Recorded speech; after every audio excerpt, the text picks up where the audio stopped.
이 사람 우리 엄마랑 똑같이 생겼어요.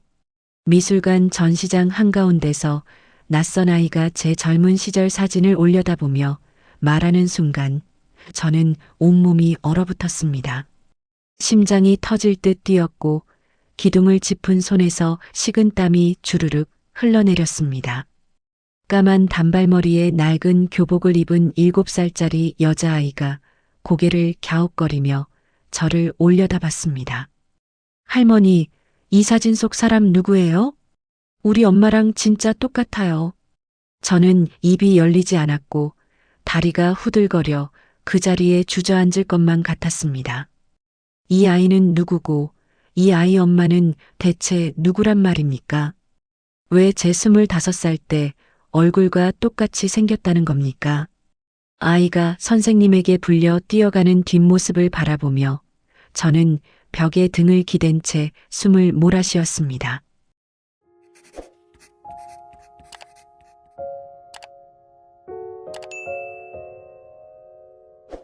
저는 올해 60이 됐습니다. 아침 6시면 어김없이 눈이 떠지고 창가에 앉아 따뜻한 보리차 한 잔을 마시는 것으로 하루를 시작합니다. 서울 성북동 언덕 위에 자리 잡은 이 집에서 30년을 살았고 이제는 이 고요한 아침이 제 삶의 전부가 됐습니다. 남편 창호는 대한상선 회장직에서 물러난 지 5년이 넘었지만 여전히 매일 아침 7시면 서재로 들어갑니다. 무엇을 하는지 저는 묻지 않고 남편도 말하지 않습니다. 우리 부부는 오래전부터 그렇게 각자의 침묵 속에서 살아왔습니다. 오늘도 가정부 순자가 아침 식탁을 차렸고 저는 혼자 죽 한 그릇을 떠먹으며 창밖을 바라봤습니다. 정원의 목련이 어느새 하얗게 피어 있었습니다. 사모님, 오늘 미술관에서 전화가 왔어요. 순자가 조심스럽게 말을 꺼냈고 저는 숟가락을 내려놓았습니다. 전시회 개막이 이번 주 토요일이래요. 가족분들이 참석해 주셨으면 한다고요. 전시회라니 저는 그게 무슨 말인지 몰랐습니다. 무슨 전시회요? 순자가 어색하게 웃으며 대답했습니다. 사모님 젊으셨을 때 사진이랑 가문 역사 정리한 거라고 하던데요. 큰아드님이 기획하셨다고. 아들 정민이가 그런 걸 기획했다는 말에 저는 고개를 갸웃거렸습니다. 정민이는 바쁜 사람입니다. 회사 일에 사업 확장에 언제 그런 걸 준비했단 말입니까? 그리고 무엇보다 왜 저한테는 한마디 상의도 없었던 걸까요? 알겠어요. 내려놔요. 저는 더 이상 묻지 않았습니다. 어차피 이 집에서 제 의견이 필요했던 적은 별로 없었으니까요. 식사를 마치고 저는 2층 제 방으로 올라갔습니다. 창가에 놓인 오래된 화장대 앞에 앉아 거울을 들여다봤습니다. 주름진 얼굴, 흰머리, 얇아진 입술. 거울 속에 저는 낯설면서도 익숙했습니다. 젊었을 때 저는 어떤 얼굴이었을까요? 문득 그 시절이 떠올랐습니다. 25살, 아직 결혼 전이었습니다. 저는 대학을 갓 졸업하고 작은 출판사에서 일하고 있었고 그곳에서 한 남자를 만났습니다. 우리는 사랑했고 결혼을 약속했고 저는 그 사람의 아이를 가졌습니다. 하지만 세상은 우리 편이 아니었습니다. 집안에서는 난리가 났고 그 사람은 어느 날 갑자기 사라졌습니다. 저는 혼자 남겨졌고 뱃속의 아이와 함께 모든 것을 감당해야 했습니다. 출산은 낯선 병원에서 혼자 했습니다. 하지만 그 아이는 태어나자마자 숨을 거뒀다고 들었습니다. 의사가 그렇게 말했고 나중에 저를 데리러 온 친척도 그렇게 말했습니다. 저는 아이 얼굴 한번 보지 못했습니다. 분만실에서 정신을 잃었고 깨어났을 때 아이는 이미 없었습니다. 그로부터 1년 후 저는 지금의 남편 창호를 만났습니다. 선을 본 자리에서 창호는 제 과거를 알고 있다고 했고 그래도 괜찮다고 했습니다. 저는 그 말에 감사했고 그래서 결혼했습니다. 사랑이 아니라 감사였고 그 감사는 30년이 지난 지금까지도 빛처럼 남아 있습니다. 그 후로 35년 저는 그 아이 생각을 하루도 거르지 않았습니다. 태어나자마자 죽은 아이, 얼굴도 모르는 아이, 제가 안아보지도 못한 아이. 그 아이에 대한 죄책감이 제 인생 전부를 짓눌렀습니다. 창밖으로 목련 꽃잎 하나가 바람에 떨어져 내렸습니다. 저는 그걸 멍하니 바라보다가 눈을 감았습니다. 오늘도 평온한 하루가 시작됐고 저는 이 평온함이 제가 누릴 수 있는 전부라고 생각했습니다. 그때까지만 해도 저는 몰랐습니다. 이번 주 토요일 그 전시회에서 제 인생이 송두리째 뒤집힐 줄은요. 7살 아이 하나의 한마디가 35년의 거짓말을 무너뜨릴 줄은 정말 상상도 못했습니다. 며칠 후 아들 정민이가 저녁 식사를 하러 본가에 왔습니다. 현관문이 열리자마자 정민이가 환하게 웃으며 들어왔고 저는 반갑게 아들을 맞았습니다. 어머니, 요즘 허리는 좀 어떠세요? 응, 많이 나아졌어. 내가 보내준 찜질기 덕분이야. 정민이는 제 손을 잡고 거실로 들어왔고 남편 창호도 서재에서 나와 아들과 반갑게 인사를 나눴습니다. 우리 가족은 늘 이랬습니다. 바쁜 와중에도 정민이는 일주일에 한 번은 꼭 본가에 들렀고 창호는 그런 아들이 대견하다며 늘 흐뭇해했습니다. 저녁 식탁에 둘러앉아 밥을 먹는데 정민이가 조심스럽게 말을 꺼냈습니다. 어머니, 전시회 얘기 들으셨죠? 저는 숟가락을 멈추고 고개를 끄덕였습니다. 순자한테 들었어. 근데 그게 뭔지 자세히는 몰라서. 정민이가 미안한 표정을 지으며 말했습니다. 죄송해요. 미리 말씀드렸어야 하는데 깜빡했어요. 재단에서 대한상선 80주년 기념 특별전을 기획했거든요. 80주년이라 벌써 그렇게 됐구나. 창호가 감회 어린 표정으로 말했고 저도 고개를 끄덕였습니다. 회사 역사랑 가문 이야기를 정리한 건데요. 어머니 젊으셨을 때 사진도 몇 장 들어가요. 저는 그 말에 가슴이 철렁 내려앉았습니다. 내 사진이? 무슨 사진? 옛날 사진이요. 결혼 전후로 찍은 것들, 신혼 때 사진, 그런 거요. 어머니 정말 예쁘셨더라고요. 정민이는 활짝 웃으며 말했지만 저는 손이 떨려서 숟가락을 내려놓을 수밖에 없었습니다. 결혼 전이라면 그 시절 사진이 어디 있단 말입니까? 그 사진들은 어디서 났어? 비서실에서 오래된 앨범 정리하다가 찾았대요. 아버지한테 여쭤보니까 괜찮다고 하셔서요. 창호가 부드럽게 웃으며 말했습니다. 당신 젊었을 때 사진, 나도 오랜만에 봤어. 그때나 지금이나 예쁜 건 마찬가지야. 남편의 다정한 말에 저는 억지로 미소를 지었습니다.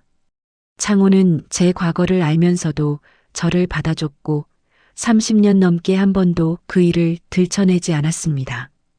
그래서 더 미안했고 그래서 더 감사했습니다. 어머니, 괜찮으시죠? 혹시 불편하시면 사진 빼달라고 할게요. 정민이가 걱정스러운 눈으로 물었고 저는 고개를 저었습니다. 아니야, 괜찮아. 그냥 옛날 생각이 나서 그래. 토요일 개막식에 오셔야 해요. 어머니가 주인공인데요. 정민이가 제 손을 꼭 잡으며 말했고 저는 아들의 따뜻한 손을 느끼며 고개를 끄덕였습니다. 이렇게 좋은 남편과 아들을 둔 저는 정말 행복한 사람이었습니다. 35년 전 모든 것을 잃을 뻔했지만 지금은 이렇게 화목한 가정을 이루고 살고 있었습니다. 식사가 끝나고 정민이는 아버지와 거실에서 차를 마시며 담소를 나눴고 저는 그 모습을 바라보며 미소 지었습니다. 그때 비서실장 강 전무가 잠깐 들렀습니다. 강 전무는 30년 넘게 이 집안을 보좌해온 사람이었고 시아버지 때부터 회사의 모든 일을 처리해 온 사람이었습니다. 사모님, 전시회 건으로 인사드리러 왔습니다. 토요일 개막식에 학교 단체 관람도 있으니 참고해 주세요. 강 전무는 공손하게 말했지만 저는 그 사람을 볼 때마다 알 수 없는 불편함을 느꼈습니다. 왜인지는 모르겠지만 언제나 그랬습니다. 알겠어요, 강 전무님. 강 전무가 돌아간 후 저는 창가에 서서 밤하늘을 올려다봤습니다. 학교 단체 관람이라는 말이 귀에 맴돌았습니다. 아이들이 온다고요. 그 전시장에.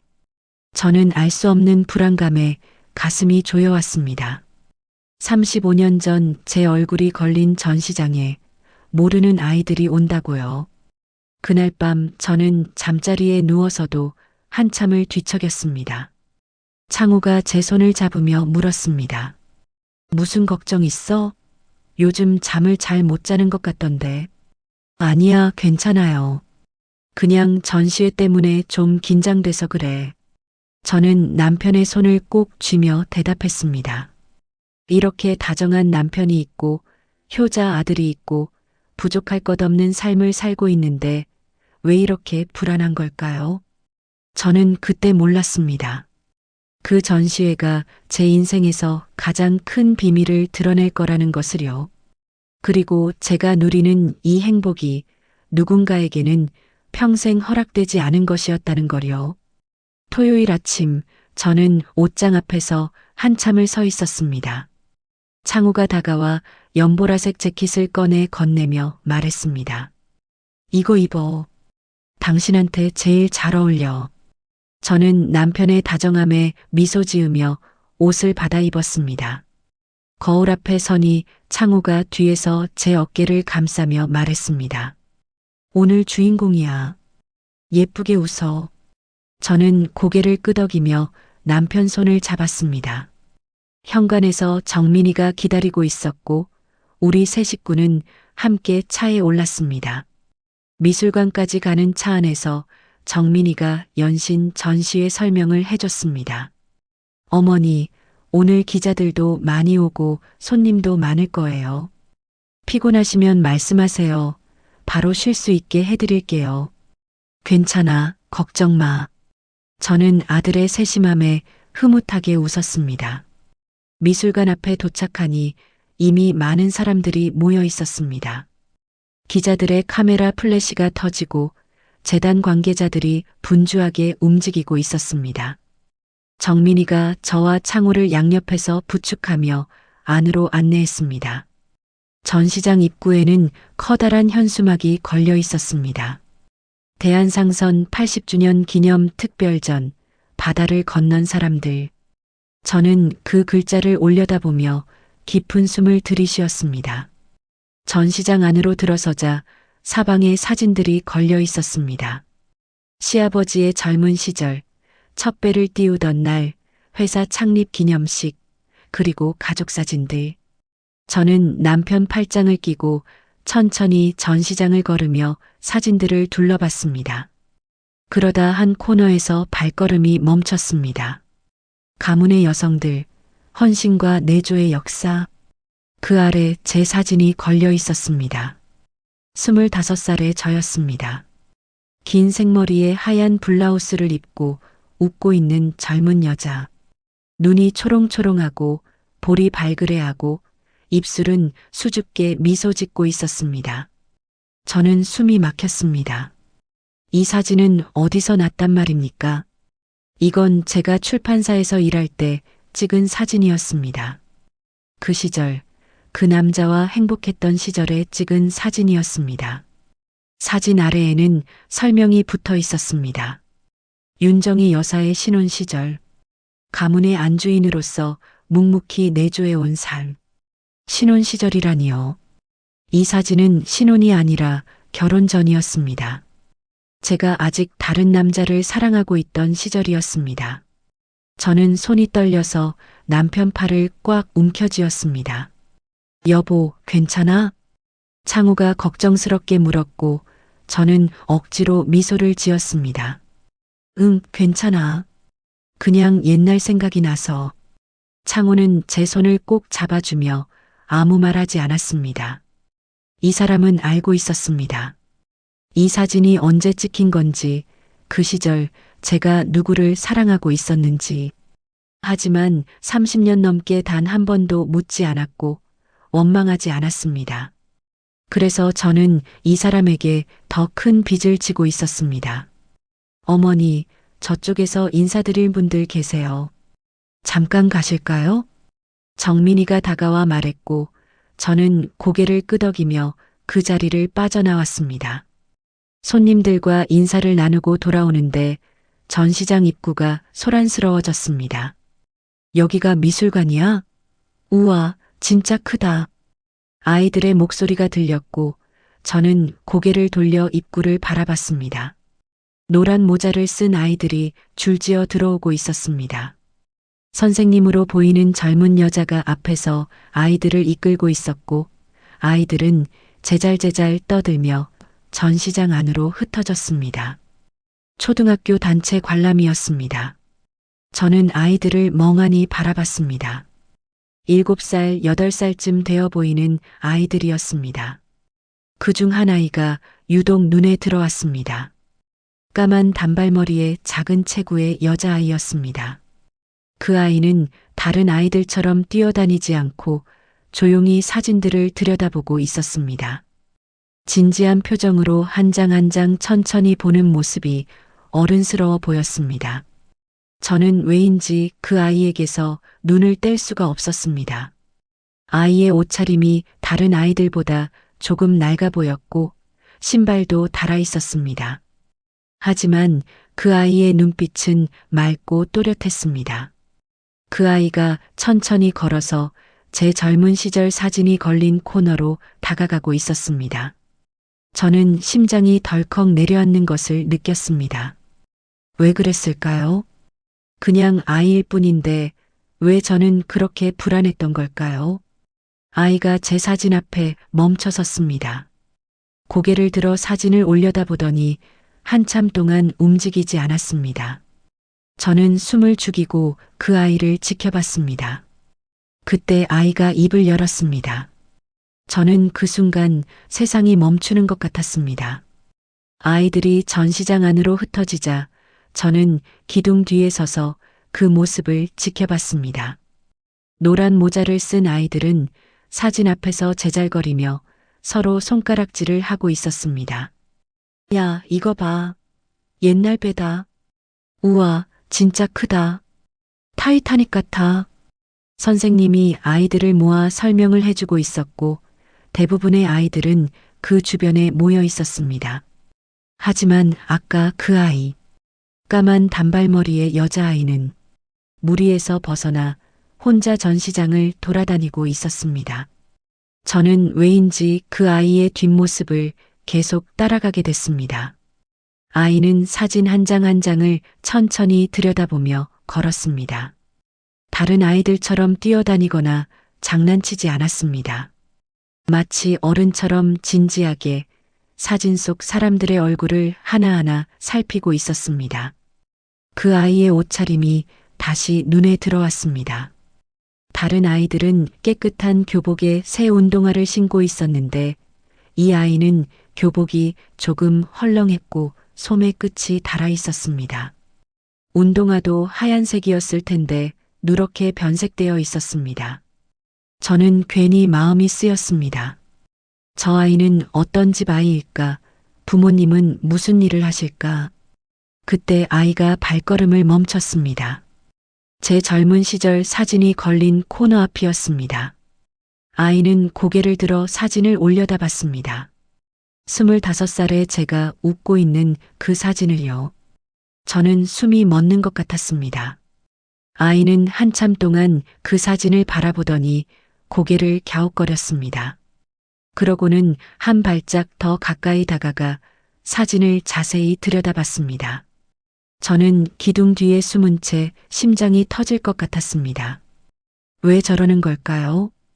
왜 저 아이는 제 사진 앞에서 저렇게 오래 서 있는 걸까요? 아이가 뒤를 돌아봤습니다. 선생님을 찾는 것 같았습니다. 하지만 선생님은 다른 아이들과 함께 저쪽 코너에 있었고 이 아이를 보고 있지 않았습니다. 아이는 다시 사진을 올려다 봤습니다. 그때 아이의 입술이 움직였습니다. 저는 귀를 기울였지만 들리지 않았습니다. 아이가 뭐라고 중얼거리는 것 같았는데 너무 작은 소리였습니다. 저는 자신도 모르게 기둥 뒤에서 한 발짝 나왔습니다. 그 순간 아이가 고개를 돌려 저를 봤습니다. 우리의 눈이 마주쳤습니다. 저는 그 자리에 얼어붙었습니다. 아이의 눈이 저를 똑바로 바라보고 있었습니다. 까맣고 맑은 눈, 어딘가 슬픔이 서린 것 같은 눈. 저는 그 눈을 본 순간 온몸에 전류가 흐르는 것 같았습니다. 이상한 일이었습니다. 처음 보는 아이인데 왜 이렇게 가슴이 두근거리는 걸까요? 왜 이렇게 눈물이 나려고 하는 걸까요? 아이가 저를 보며 물었습니다. 할머니, 이 사진 속 사람 알아요? 저는 대답하지 못했습니다.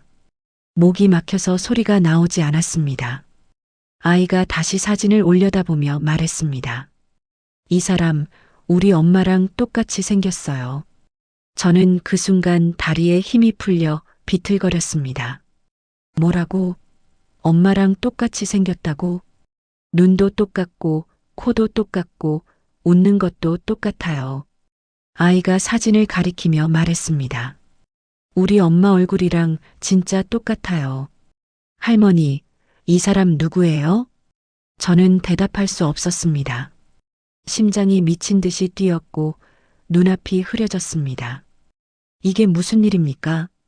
이 아이가 무슨 말을 하는 겁니까? 수아야, 어디 갔어? 이리 와.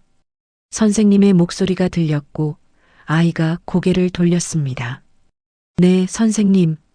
아이는 저를 한 번 더 쳐다보더니 달려갔습니다. 노란 모자가 흔들리며 멀어져 갔습니다. 저는 그 자리에 서서 움직일 수가 없었습니다. 수아. 저 아이 이름이 수아라고 했습니다. 그리고 저 아이 엄마가 제 젊은 시절 사진과 똑같이 생겼다고 했습니다. 저는 벽에 손을 짚고 간신히 몸을 지탱했습니다. 이건 우연일 겁니다. 그냥 닮은 사람이 있는 거겠지요. 세상에 비슷하게 생긴 사람은 많으니까요. 하지만 제 심장은 그렇게 생각하지 않았습니다. 심장은 미친 듯이 뛰고 있었고 온몸이 떨리고 있었습니다. 35년 전 죽었다고 들은 아이. 얼굴도 보지 못한 아이. 설마요. 그럴 리가 없습니다. 저는 고개를 세차게 저었습니다. 그때 뒤에서 누군가 제 어깨를 잡았습니다. 사모님, 괜찮으십니까? 강 전무의 목소리였습니다. 저는 화들짝 놀라 뒤를 돌아봤습니다. 강 전무가 저를 내려다보고 있었습니다. 그의 눈빛이 이상하게 차가웠습니다. 안색이 안 좋으신데 잠깐 쉬시는 게 어떻겠습니까? 아, 네. 괜찮아요. 저는 애써 미소를 지으며 대답했습니다.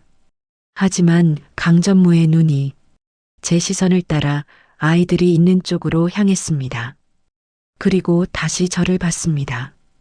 그 눈빛에서 저는 알 수 없는 불안을 느꼈습니다. 이 사람은 무언가 알고 있는 걸까요? 저는 강전무의 시선을 피해 남편이 있는 쪽으로 걸어갔습니다. 하지만 머릿속에서는 아이의 목소리가 계속 맴돌았습니다. 이 사람, 우리 엄마랑 똑같이 생겼어요. 그 말이 35년 동안 닫아두었던 문을 두드리고 있었습니다. 전시회가 끝나고 집으로 돌아왔지만 저는 아무것도 할 수가 없었습니다. 저녁 식탁에 앉아서도 숟가락만 들고 멍하니 있었습니다. 여보, 밥 안 먹어? 창우가 걱정스럽게 물었고 저는 억지로 미소를 지었습니다. 응, 좀 피곤해서 그래. 입맛이 없네. 오늘 많이 힘들었지? 사람도 많고. 일찍 쉬어. 남편의 다정한 말에 저는 고개를 끄덕이며 방으로 올라왔습니다. 침대에 누웠지만 눈이 감기지 않았습니다. 천장을 바라보며 그 아이의 말이 계속 머릿속을 맴돌았습니다. 이 사람, 우리 엄마랑 똑같이 생겼어요. 저는 벌떡 일어나 화장대 서랍을 뒤졌습니다. 오래된 앨범이 있었습니다. 결혼 전 사진은 거의 다 버렸지만 몇 장은 남겨두었습니다. 떨리는 손으로 앨범을 펼쳤습니다. 25살에 제가 웃고 있었습니다. 오늘 전시장에 걸린 것과 비슷한 시기의 사진이었습니다. 저는 그 사진을 한참 들여다봤습니다. 만약, 정말 만약에요. 제 아이가 살아있다면 지금 35살일 겁니다. 그리고 그 아이가 딸을 낳았다면 그 아이가 7살쯤 됐을 수도 있겠지요. 오늘 그 아이 수아 엄마가 제 얼굴과 똑같이 생겼다면 저는 고개를 세차게 저었습니다. 말도 안 됩니다. 35년 전에 죽은 아이입니다. 의사가 그렇게 말했고 병원에서 그렇게 말했고 모두가 그렇게 말했습니다. 하지만 저는 그 아이 얼굴을 한 번도 보지 못했습니다. 분만실에서 정신을 잃었고 깨어났을 때는 이미 모든 게 끝나 있었습니다. 아이가 어떻게 생겼는지, 남자였는지 여자였는지도 몰랐습니다. 그냥 죽었다는 말만 들었습니다. 저는 앨범을 덮고 눈을 감았습니다. 확인해 봐야 합니다. 그 아이 학교가 어딘지, 그 아이 엄마가 누군지, 적어도 그것만이라도 알아야 이 미칠 것 같은 마음이 진정될 것 같았습니다. 다음 날 아침 저는 미술관에 전화를 걸었습니다. 어제 단체 관람 온 초등학교가 어디인지 알 수 있을까요? 잠시만요. 확인해 드리겠습니다. 저는 전화기를 꽉 쥐고 기다렸습니다. 사모님, 뒤에서 목소리가 들려 화들짝 놀랐습니다. 강전무가 거실에 서 있었습니다. 언제 들어온 건지 전혀 몰랐습니다. 강전무님, 깜짝이야. 언제 오셨어요? 방금 왔습니다. 회장님께 서류 전달하러요. 강전무가 저를 바라보며 말했습니다. 미술관에 전화하셨습니까? 저는 순간 당황했습니다. 아, 네. 어제 관람 온 학교가 궁금해서요. 아이들이 귀여워서. 그러셨군요. 강전무는 고개를 끄덕이더니 한 발짝 다가왔습니다. 사모님, 어제 전시장에서 좀 힘들어 보이셨습니다. 혹시 무슨 일 있으셨습니까? 아니요, 그냥 사람이 많아서 좀 피곤했어요. 그렇습니까? 강전무의 눈이 저를 뚫어지게 바라봤습니다. 어제 어떤 아이가 사모님 사진 앞에서 뭐라고 했던 것 같던데요? 혹시 무슨 말을 했습니까? 저는 심장이 철렁 내려앉았습니다. 이 사람이 그걸 봤단 말입니까? 아, 그냥 사진이 예쁘다고 했어요. 아이들이 다 그러잖아요. 그렇군요. 강전무는 미소를 지었지만 그 미소가 눈까지 닿지 않았습니다. 사모님, 단체 관람 학교 정보는 제가 알아봐 드리겠습니다. 사모님께서 직접 알아보실 필요 없습니다. 아, 그래요? 고마워요. 별 말씀을요. 그리고 사모님, 강전무가 목소리를 낮췄습니다. 옛날 일은 옛날에 두시는 게 좋습니다. 괜히 파헤치시면 다치시는 건 사모님이십니다. 저는 그 말에 온몸이 얼어붙었습니다. 뭐라고요? 지금 이 사람이 무슨 말을 하는 겁니까? 무슨 말씀이세요? 아, 그냥 드리는 말씀입니다. 나이가 드시면 옛날 생각이 많이 나시잖아요. 하지만 지난 일은 지난 일로 두시는 게 마음 편하십니다. 강전무는 그 말을 남기고 서재 쪽으로 걸어갔습니다. 저는 그 자리에 서서 한참 동안 움직일 수가 없었습니다. 이 사람은 무언가 알고 있습니다. 35년 전 그날 무슨 일이 있었는지 알고 있는 것 같았습니다. 아니, 알고 있는 정도가 아니라 숨기고 있는 것 같았습니다. 전화기에서 소리가 났습니다. 여보세요? 사모님? 확인됐습니다. 어제 관람 온 학교는 성동초등학교입니다. 저는 떨리는 목소리로 대답했습니다. 감사합니다. 전화를 끊고 그 이름을 되뇌었습니다. 성동 초등학교, 그 아이 수아가 다니는 학교, 저는 결심했습니다. 강전무가 뭐라고 하든 남편이 뭐라고 하든 저는 알아내야 합니다. 그 아이 엄마가 누구인지, 정말로 제 얼굴과 똑같이 생겼는지, 35년 전 죽었다던 제 아이가 혹시라도 살아있는 건 아닌지, 저는 수첩을 꺼내 학교 이름을 적었습니다. 손이 떨렸지만 마음은 이미 정해져 있었습니다. 진실을 알아야 합니다. 그래야 이 35년의 죄책감에서 벗어날 수 있을 것 같았습니다. 며칠 후 저는 남편에게 외출한다고 말하고 집을 나섰습니다. 성동 초등학교 앞에 도착했을 때 마침 하교 시간이었습니다. 교문 앞에는 학부모들이 아이들을 기다리며 서 있었고 저는 조금 떨어진 곳에서 그 모습을 지켜봤습니다. 정문이 열리자 아이들이 쏟아져 나왔습니다. 노란 모자를 쓴 아이들이 제잘거리며 뛰어나왔고 저는 그 속에서 그 아이를 찾았습니다. 수아, 까만 단발머리의 그 아이. 한참을 기다렸지만 수아는 보이지 않았습니다. 대부분의 아이들이 나가고 교문 앞이 한산해질 무렵 저는 용기를 내어 경비실 아저씨에게 다가갔습니다. 저기요, 혹시 1학년 김수아라는 아이 아세요? 경비 아저씨가 저를 올려다봤습니다. 김수아요? 누구신데요? 아, 저는 그냥 친척이에요. 오랫동안 연락이 끊겼다가 이번에 찾게 돼서요. 거짓말이 술술 나왔습니다. 경비 아저씨가 고개를 갸웃거렸습니다. 수아요? 그 애는 오늘 일찍 갔을 거예요. 엄마가 아파서 병원 간다고 했거든요. 저는 심장이 덜컥 내려앉았습니다. 엄마가 아프다고요? 네, 그의 엄마가 몸이 안 좋으신가 봐요. 자주 그래요. 저는 더 물어보고 싶었지만 참았습니다. 너무 캐물으면 이상하게 보일 것 같았습니다. 혹시 수아네 집 주소를 알 수 있을까요? 찾아가 보려고요. 경비 아저씨가 난처한 표정을 지었습니다. 그건 좀 개인정보라서요. 그렇죠, 죄송해요. 그럼 담임 선생님 성함이라도 알 수 있을까요? 담임요? 1학년 3반 박은영 선생님이에요. 저는 고맙다고 인사하고 학교를 나왔습니다. 차에 앉아 한참을 멍하니 있었습니다. 수아 엄마가 아프다고 했습니다. 몸이 안 좋아서 자주 병원에 간다고 했습니다. 가슴이 아팠습니다. 아직 그 사람이 제 딸인지도 모르는데 왜 이렇게 마음이 아픈 걸까요? 저는 핸드폰을 꺼내 검색창에 김수아를 쳐봤습니다. 당연히 아무것도 나오지 않았습니다. 그때 문득 생각이 났습니다. 35년 전 그 병원, 제가 아이를 낳은 병원 이름이 뭐였더라? 저는 기억을 더듬었습니다. 서울 외곽의 작은 병원이었습니다.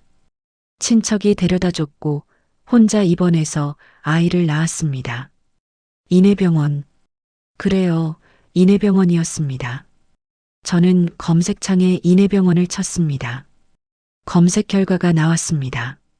인해병원 1995년 폐업. 폐업이라니. 저는 다른 검색어를 넣어봤습니다. 인해병원 원장. 검색 결과 중 하나를 클릭했습니다. 오래된 뉴스 기사였습니다. 의료법 위반 혐의 인해병원 원장 약식 기소. 기사를 읽어 내려갔습니다. 인해병원 원장이 의료기록 위조와 불법 입양 알선 혐의로 약식 기소됐다는 내용이었습니다. 저는 숨이 막혔습니다. 불법 입양 알선이라고요? 의료기록 위조라고요? 손이 떨려서 핸드폰을 놓칠 뻔했습니다. 이건 무슨 뜻입니까? 혹시 그때 제 아이도... 저는 고개를 세차게 저었습니다. 아직 확실한 건 아무것도 없습니다. 하지만 가슴 한쪽에서 무언가가 무너지는 소리가 들렸습니다. 35년 동안 믿어왔던 것들이 흔들리기 시작했습니다. 저는 차 시동을 걸고 집으로 향했습니다. 하지만 머릿속은 온통 그 기사 내용으로 가득 차 있었습니다. 집에 도착하니 창호가 거실에서 기다리고 있었습니다. 어디 갔다 와? 연락도 없이. 아, 그냥 좀 바람 쐬러 나갔다 왔어. 저는 애써 웃으며 대답했습니다. 창호가 제 얼굴을 유심히 보더니 물었습니다. 무슨 일 있어? 요즘 왜 그래?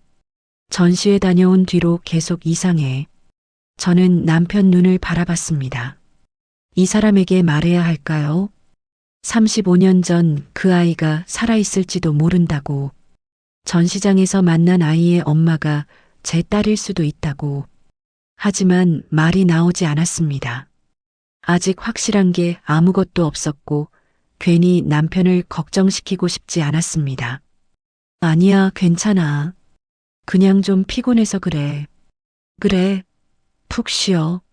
내가 순자한테 삼계탕 끓이라고 할게.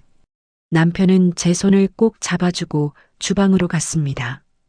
저는 그 뒷모습을 바라보며 눈물이 핑 돌았습니다. 이 사람은 35년 전 제 과거를 알면서도 저를 받아줬습니다. 한 번도 원망하지 않았고 한 번도 들춰내지 않았습니다.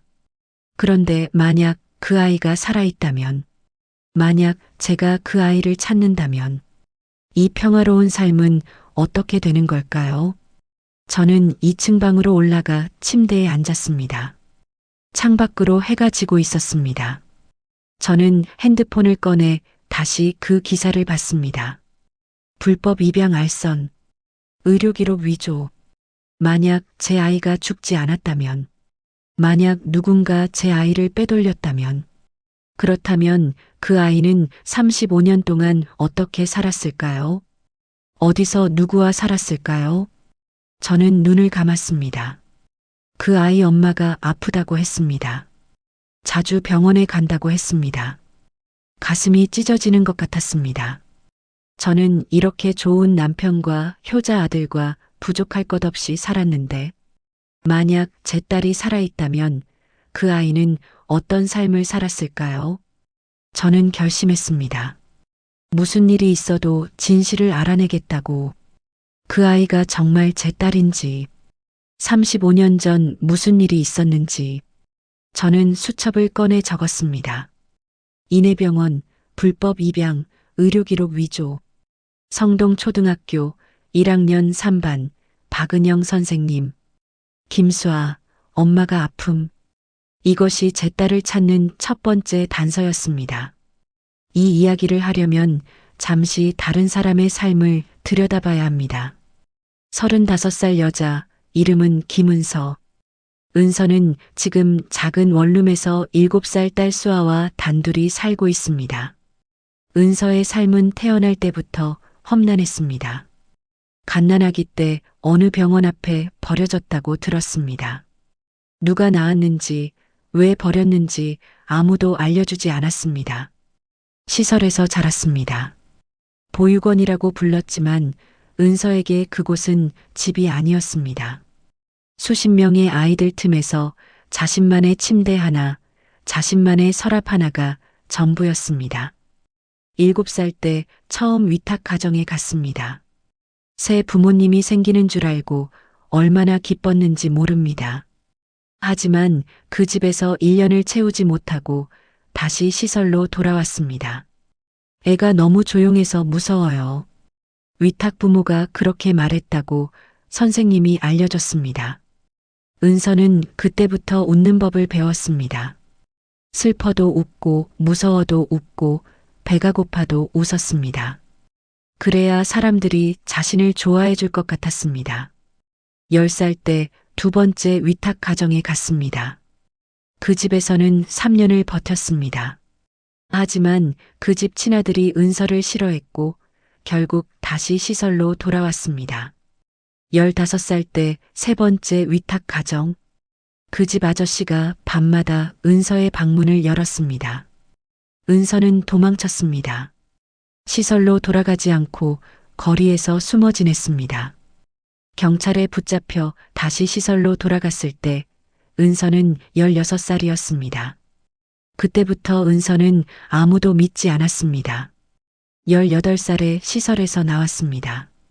정부에서 주는 작은 지원금과 자립정착금이 전부였습니다. 고시원에서 살며 편의점 알바를 했습니다. 낮에는 편의점에서 일하고 밤에는 식당에서 설거지를 했습니다. 잠은 4시간도 못 잤지만 은서는 악착같이 버텼습니다. 23세 검정고시를 봐서 고등학교 졸업장을 땄습니다. 25세 간호조무사 자격증을 땄습니다. 작은 병원에 취직했을 때 은서는 처음으로 자신의 삶이 나아지고 있다고 느꼈습니다. 28배 한 남자를 만났습니다. 같은 병원에서 일하는 행정직원이었습니다. 그 남자는 은서에게 처음으로 사랑한다고 말해준 사람이었습니다. 은서는 그 말을 믿었습니다. 평생 듣고 싶었던 말이었으니까요. 은서가 임신했을 때 그 남자는 사라졌습니다. 알고 보니 그 남자에게는 이미 가정이 있었습니다. 은서는 또 혼자가 됐습니다. 이번에는 뱃속의 아이와 함께 은서는 아이를 지우려고 산부인과에 갔습니다. 초음파로 아이를 보는 순간 은서는 울었습니다. 콩알만 한 아이가 화면에서 움직이고 있었습니다. 이 아이도 나처럼 버림받으면 안 돼. 은서는 아이를 낳기로 했습니다. 아무리 힘들어도 이 아이만큼은 버리지 않겠다고 다짐했습니다. 수아가 태어난 날 은서는 처음으로 가족이 생겼습니다. 피를 나눈 가족, 자신과 닮은 얼굴을 가진 가족. 은서는 수아를 안고 펑펑 울었습니다. 하지만 아이를 키우는 건 상상보다 훨씬 힘들었습니다. 출산 후 몸이 망가졌습니다. 만성 신장 질환 진단을 받았고 정기적으로 투석을 받아야 했습니다. 일을 계속하기 어려워졌습니다. 간호조무사 일은 몸을 많이 쓰는 일이었고 은서의 몸은 더 이상 그걸 견딜 수 없었습니다. 지금은 작은 슈퍼에서 파트타임으로 일합니다. 아침에 수아를 학교에 보내고 낮에 슈퍼에서 일하고 오후에 병원에 가서 투석을 받습니다. 투석이 끝나면 비틀거리는 몸으로 집에 돌아와 수아에게 저녁을 해줍니다. 돈이 없어서 약을 줄여 먹을 때도 있습니다. 병원비가 밀릴 때도 있습니다. 하지만 은서는 수아 앞에서 아픈 내색을 하지 않습니다. 엄마 괜찮아, 수아야. 엄마는 튼튼해. 수아가 걱정스러운 눈으로 볼 때마다 은서는 웃으며 말합니다.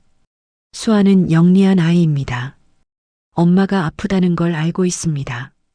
그래서 떼를 쓰지 않고 장난감을 사달라고 하지도 않고 엄마가 피곤하면 혼자 조용히 놉니다. 7살 아이가 감당하기엔 너무 무거운 짐이지만 수아는 불평하지 않습니다.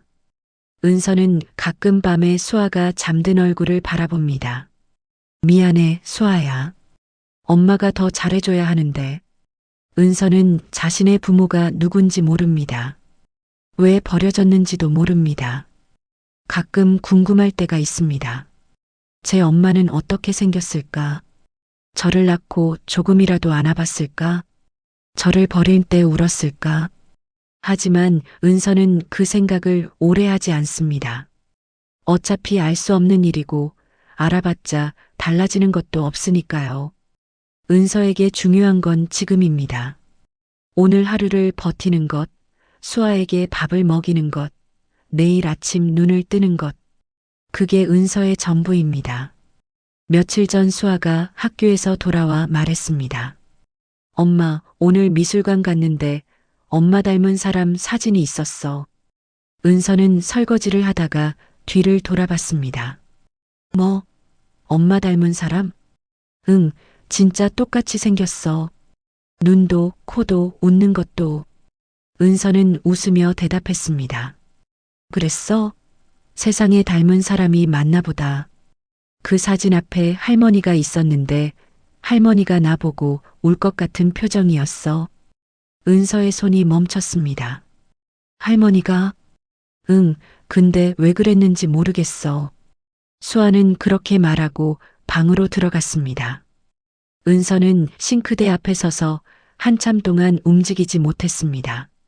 닮은 사람이라니. 그냥 우연이겠지요. 은서는 고개를 저으며 다시 설거지를 시작했습니다. 세상에 닮은 사람은 많으니까요. 아무 의미 없는 일일 겁니다.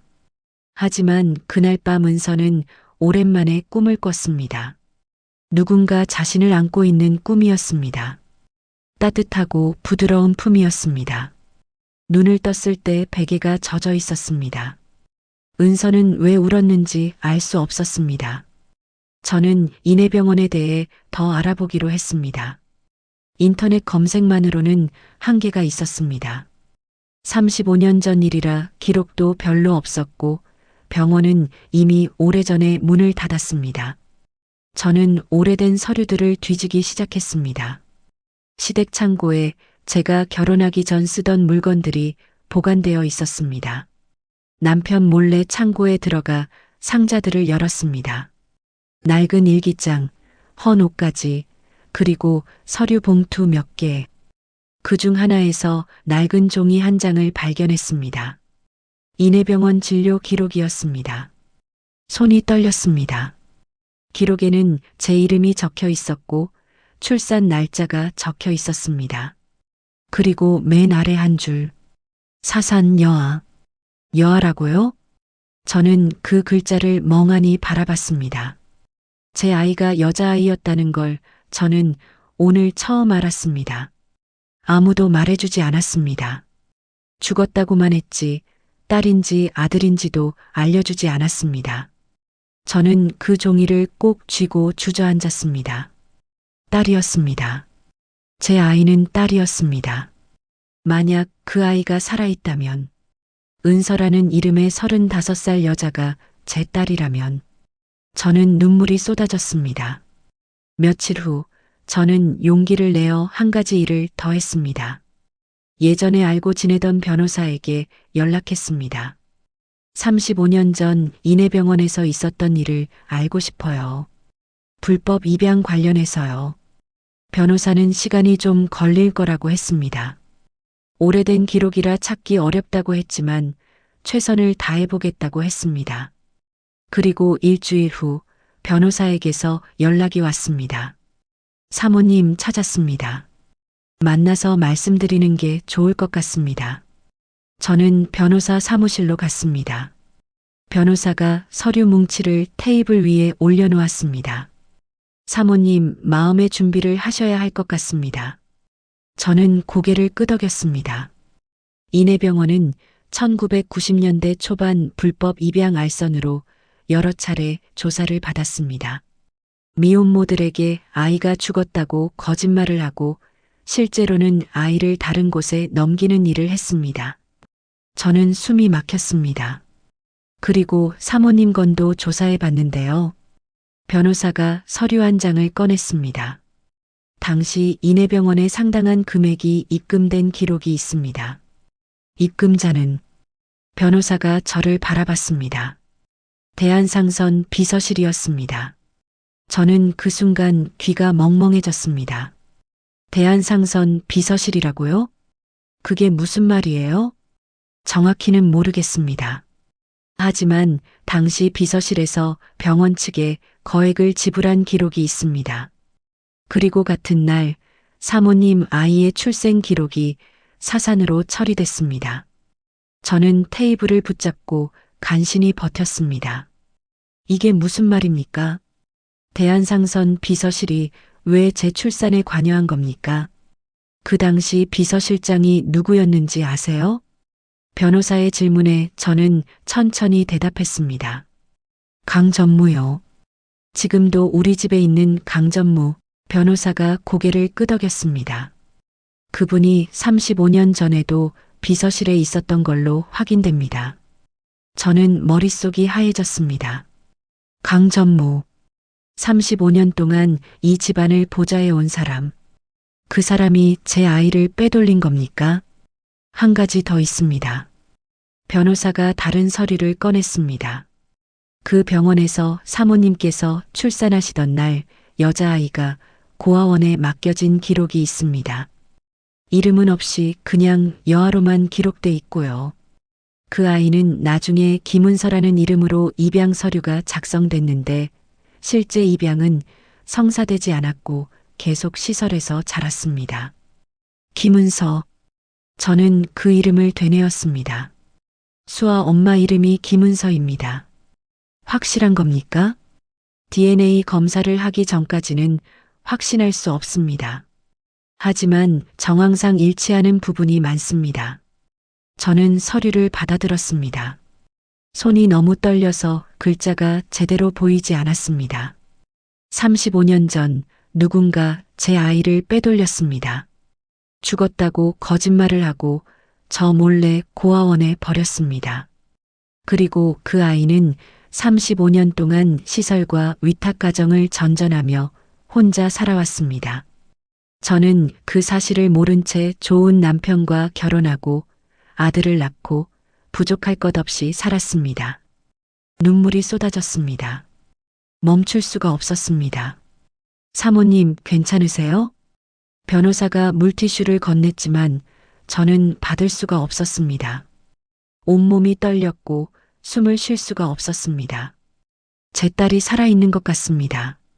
아니, 제 딸이 틀림없습니다. 제가 평생 죄책감을 느꼈던 그 아이가 죽은 게 아니었습니다.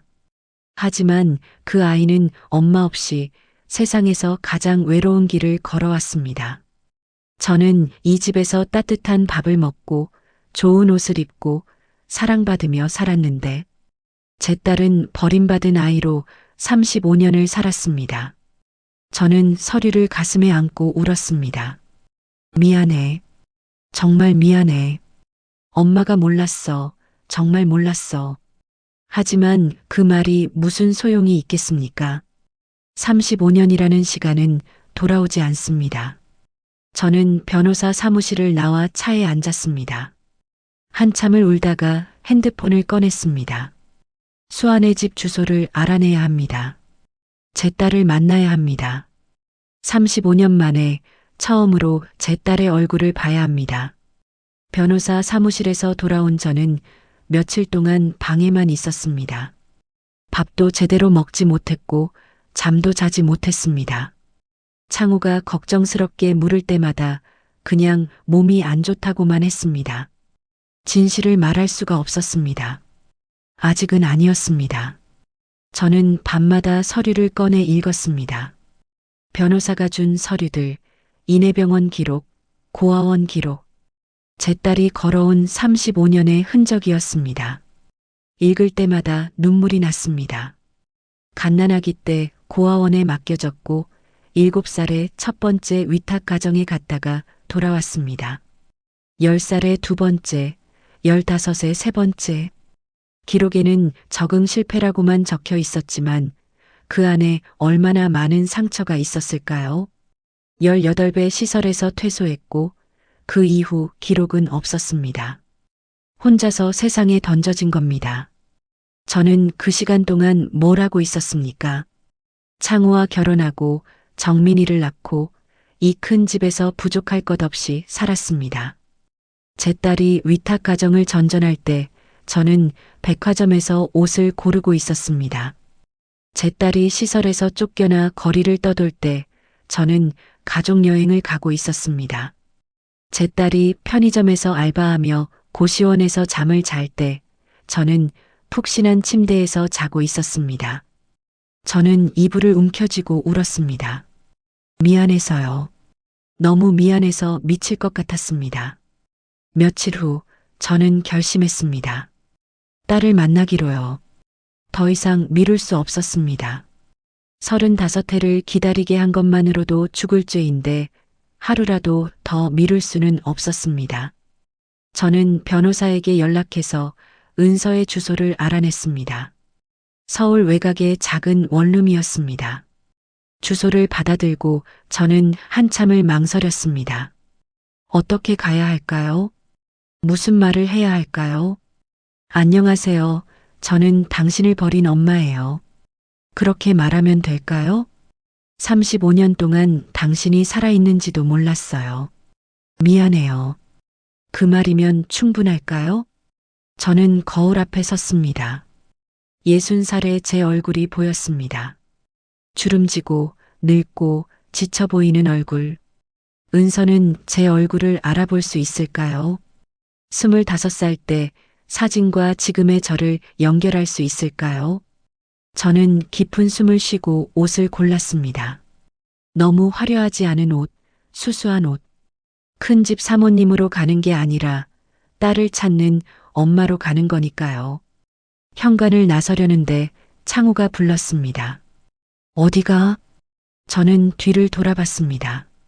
30년을 함께 산 남편이 거실에 서 있었습니다. 여보, 할 말이 있어요. 저는 남편에게 다가갔습니다. 더 이상 숨길 수 없었습니다. 35년 전 일 기억해요? 제가 결혼 전에 아이를 낳았던 거요. 창호의 표정이 굳어졌습니다. 그 아이가 안 죽었어요. 살아 있었어요. 저는 눈물을 참으며 말했습니다. 누군가 제 아이를 빼돌렸어요. 죽었다고 거짓말을 하고 고아원에 버렸어요. 그 아이가 35년 동안 혼자 살아왔어요. 창호가 놀란 눈으로 저를 바라봤습니다. 정희야, 그게 무슨 소리야? 비서실에서 한 일이에요. 강 전무가 알고 있어요. 35년 전부터. 저는 서류 뭉치를 남편에게 건넸습니다. 저 지금 그 아이 만나러 가요. 제 딸 만나러 가요. 창호가 서류를 받아들고 한참을 읽었습니다. 얼굴이 점점 굳어졌습니다. 이게 사실이야? 네, 변호사가 확인했어요. 창호가 서류를 내려놓고 저를 바라봤습니다. 한참 동안 아무 말이 없었습니다. 저는 남편이 화를 낼 줄 알았습니다. 왜 진작 말하지 않았냐고, 왜 혼자 알아봤냐고 할 줄 알았습니다. 하지만 창호는 제 손을 잡았습니다. 같이 가자. 저는 눈물이 터졌습니다. 여보, 35년 전에 나도 알았어야 했어. 그때 더 알아봤어야 했는데 나도 그냥 넘어갔어. 미안해. 창호가 제 손을 꼭 쥐었습니다. 같이 가서 만나자. 내 딸이면 내 딸이기도 해. 저는 남편을 안고 울었습니다. 이 사람은 정말 좋은 사람입니다. 35년 전 제 과거를 알면서도 받아줬고 지금 이 순간에도 제 곁에 있어주는 사람. 저는 이런 사람 곁에서 행복하게 살았는데 제 딸은 평생 이런 사람 하나 없이 살았습니다. 그 생각에 더 울었습니다. 우리는 함께 차에 올랐습니다. 창호가 운전을 했고 저는 조수석에 앉아 창밖을 바라봤습니다. 서울 도심을 벗어나 외곽으로 향했습니다. 고속도로를 달리면서 저는 생각했습니다. 은서야, 엄마가 가. 35년 만에 엄마가 찾아가. 미안해, 정말 미안해. 그 말밖에 할 수 없지만 그래도 가야 해. 내 얼굴을 봐야 해. 살아있는 내 얼굴을 봐야 해. 차가 고속도로 휴게소에 잠시 멈췄을 때였습니다. 창호가 화장실에 간 사이 제 핸드폰이 울렸습니다. 강 전무였습니다. 저는 잠시 망설이다가 전화를 받았습니다. 사모님, 지금 어디 계십니까? 강 전무의 목소리는 평소와 달랐습니다. 날카롭고 급박했습니다. 왜요? 어디 가시는지 알고 있습니다. 돌아오십시오. 저는 숨이 막혔습니다. 이 사람이 어떻게 알았을까요? 강 전무님, 당신이 35년 전에 한 일 다 알아요. 전화기 너머로 잠시 침묵이 흘렀습니다. 사모님, 그건 제가 한 일이 아닙니다. 뭐라고요? 저는 시킨 대로 했을 뿐입니다. 저는 심장이 멈추는 것 같았습니다. 누가 시켰어요? 사모님, 지금 그 여자를 만나시면 모든 게 복잡해집니다. 35년 동안 묻어둔 일이 다 드러나요. 복잡해지든 말든 그건 내가 감당할 일이에요. 저는 소리쳤습니다. 제 딸이에요. 35년 동안 버려져 있던 제 딸이라고요. 사모님, 강 전무의 목소리가 낮아졌습니다. 돌아가신 분 욕되게 하실 겁니까? 저는 그 말에 멈칫했습니다. 돌아가신 분이라니요? 누구요? 사모님 아버님이십니다. 저는 귀를 의심했습니다. 우리 아버지요? 네. 35년 전 저는 사모님 친정에서 일했습니다. 아버님 밑에서요. 저는 기억을 더듬었습니다. 아버지, 오래전에 돌아가신 아버지, 엄격하고 완고했던 아버지, 아버님께서 결정하신 겁니다. 미혼모 딸이 아이를 낳았다는 게 알려지면 가문의 수치라고 하셨어요. 그래서 아이를 처리하라고 하셨습니다. 저는 온몸에서 힘이 빠졌습니다. 아버지가 그런 일을 병원에 돈을 주고 아이를 빼돌리고 사모님께는 죽었다고 말씀드리라고 하셨습니다. 저는 시킨 대로 했을 뿐입니다. 그래서 내 아이를 고아원에 버린 거예요? 아버님께서는 입양 보내라고 하셨습니다. 좋은 집에 보내면 다들 행복할 거라고. 하지만 입양이 안 됐습니다. 그 아이는 계속 시설에 남았고요. 저는 전화기를 든 손이 부들부들 떨렸습니다. 35년 동안 알면서 아무것도 안 했어요? 제 일이 아니었으니까요. 강 전무의 목소리는 담담했습니다. 사모님께서 결혼하실 때 아버님께서 저를 대한상선으로 보내셨습니다. 사모님을 잘 보필해 드리라고요. 저는 눈물이 쏟아졌습니다. 아버지, 저를 사랑한다고 했던 아버지, 그 아버지가 제 딸을 빼돌렸습니다. 제가 평생 죄책감에 시달리는 동안 아버지는 그 비밀을 안고 돌아가셨습니다. 사모님, 이제 와서 이 일을 드러내시면 돌아가신 아버님 명예에 흠이 갑니다. 그냥 모른 척 하시는 게. 저는 전화를 끊었습니다. 손이 떨려서 핸드폰을 떨어뜨렸습니다. 창우가 돌아왔습니다. 제 얼굴을 보더니 놀라서 물었습니다. 정희야, 왜 그래? 무슨 일이야? 저는 남편을 바라봤습니다. 이 사람은 몰랐을까요? 여보, 35년 전 일. 당신은 정말 몰랐어요? 창우가 고개를 갸웃거렸습니다. 뭘 말하는 거야? 무슨 일인데 그래? 저는 남편의 눈을 들여다봤습니다. 진심으로 모르는 눈이었습니다. 내 아이가 죽은 게 아니었어요. 누군가 빼돌렸어요. 창우의 얼굴이 하얗게 변했습니다. 뭐라고? 그게 무슨 소리야? 우리 아버지가 시킨 일이었어요. 가문 체면 때문에 내 아이를 고아원에 버렸어요. 창우가 믿을 수 없다는 표정으로 저를 바라봤습니다. 장인어른이 그런 일을? 저는 고개를 끄덕이며 울었습니다. 강 전무가 방금 말해줬어요. 35년 전에 아버지 밑에서 일했대요. 아버지가 시킨 대로 했다고요. 창우가 저를 안았습니다. 정희야, 정희야. 저는 남편 품에서 울었습니다. 아버지, 왜 그러셨어요? 왜 제 아이를 빼앗아 가셨어요? 차라리 제가 키우게 해주시지. 왜 그 아이를 버리셨어요? 한참을 울다가 저는 남편에게서 몸을 뗐습니다. 가야 해요. 은서한테 가야 해요. 정희야, 좀 진정하고. 못 기다려요. 저는 고개를 저었습니다. 35년이나 기다렸어요. 더 못 기다려요. 저는 운전석에 앉았습니다. 창우가 조수석에 올라탔습니다. 같이 가자. 혼자 보내면 불안해. 저는 남편을 바라봤습니다. 이 사람은 몰랐습니다. 저처럼 속았던 겁니다. 저는 고개를 끄덕이고 시동을 걸었습니다. 은서야, 엄마가 가. 35년 만에 엄마가 가.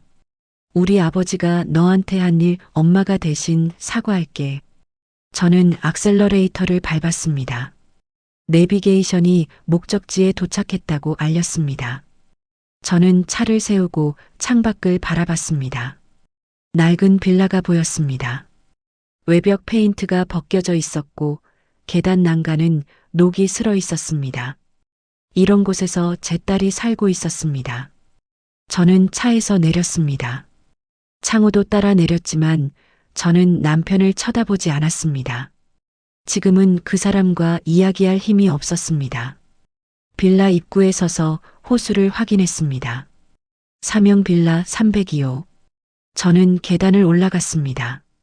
한 칸 한 칸 오를 때마다 심장이 터질 것 같았습니다. 2층을 지나 3층에 도착했습니다. 302호 앞에 섰습니다. 낡은 철문이었습니다. 문 앞에 작은 화분이 놓여 있었고 시든 꽃이 고개를 숙이고 있었습니다. 저는 초인종에 손을 뻗었습니다. 하지만 손이 멈췄습니다. 무슨 말을 해야 하지요? 안녕하세요. 저는 당신 엄마예요. 그렇게 말하면 될까요? 35년 동안 당신이 살아있는 줄도 몰랐어요.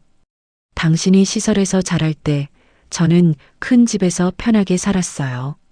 당신이 아플 때 저는 건강하게 잘 먹고 잘 살았어요.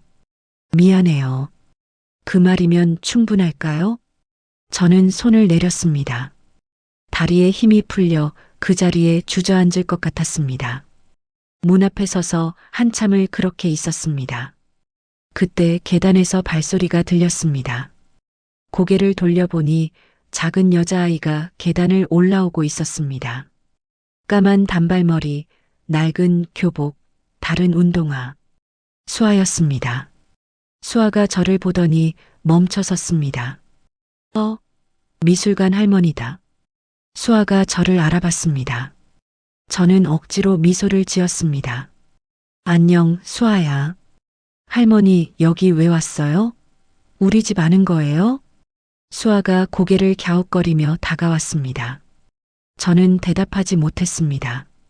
그때 계단 아래에서 다른 발소리가 들렸습니다. 천천히 무겁게 올라오는 발소리, 숨을 헐떡이는 소리도 섞여 있었습니다. 저는 계단 아래를 내려다봤습니다. 한 여자가 계단을 올라오고 있었습니다. 마른 체구에 창백한 얼굴, 걸음걸이가 힘들어 보였고 난간을 잡고 겨우 몸을 지탱하고 있었습니다. 저는 숨이 멎었습니다. 그 여자가 고개를 들어 저를 봤습니다. 우리의 눈이 마주쳤습니다. 순간 세상이 멈춘 것 같았습니다. 그 얼굴, 25살 때 제 얼굴과 똑같았습니다. 눈, 코, 입, 이마 선, 거울을 보는 것 같았습니다. 35년 전에 제가 거기 서 있었습니다. 다만 더 지치고, 더 창백하고, 더 아파 보이는 얼굴로. 누구세요? 은서가 물었습니다. 저는 대답하지 못했습니다. 목이 막혀서 소리가 나오지 않았습니다.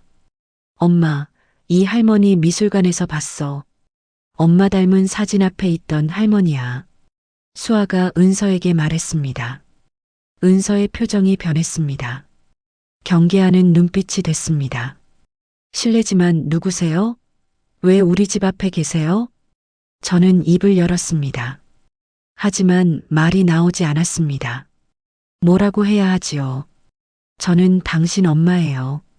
35년 전에 당신을 낳았어요. 그런데 당신이 죽은 줄 알았어요. 누군가 당신을 빼돌려서 버렸어요. 저는 몰랐어요. 정말 몰랐어요. 그 말들이 목구멍에서 뒤엉켜 나오지 않았습니다. 저는 겨우 그 한마디를 뱉었습니다. 은서가 저를 경계하며 수아를 뒤로 숨겼습니다. 수아야, 집에 들어가 있어. 엄마, 근데 이 할머니. 들어가 있으라니까. 은서의 목소리가 날카로워졌습니다. 수아가 문을 열고 집 안으로 들어갔습니다. 은서가 저를 바라봤습니다. 뭘 원하시는 거예요? 왜 우리 집을 찾아오신 거예요? 저는 눈물이 쏟아졌습니다. 은서야. 그 이름을 부르자 은서의 눈이 커졌습니다. 제 이름을 어떻게 아세요? 은서야. 나. 저는 더 이상 말을 잇지 못하고 그 자리에 무릎을 꿇었습니다. 계단참 바닥에 무릎이 닿았습니다. 딱딱하고 차가운 바닥이었습니다. 저는 고개를 숙이고 울었습니다. 미안해. 미안해, 은서야. 은서가 당황한 목소리로 말했습니다. 저기요, 왜 그러세요? 일어나세요. 미안해. 엄마가 미안해. 저는 그 말을 내뱉었습니다.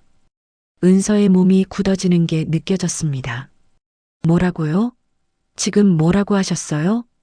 저는 고개를 들어 은서를 바라봤습니다. 눈물로 흐려진 시야에 은서의 얼굴이 보였습니다. 충격과 혼란으로 일그러진 얼굴.